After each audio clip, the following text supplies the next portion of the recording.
Well, for me, it's not just in social media, even in real life. My weapon inakuanga silence. Ukinikujia vibaya, I don't have even the energy ya kuargue na wewe, mi huwa sina. So I just keep quiet. Unajua mtu akikujia na maneno ama amekutukana alafu umnyamazie, there is a certain kind of power unatoa kutoka kwake, because the way they expected you to react, you did not react in that way.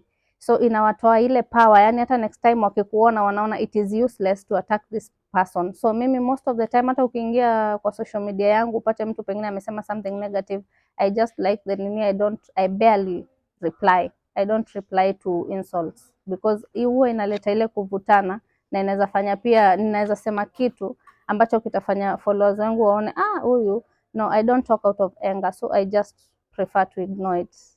Yes, I think that's it for today. I hope I did well.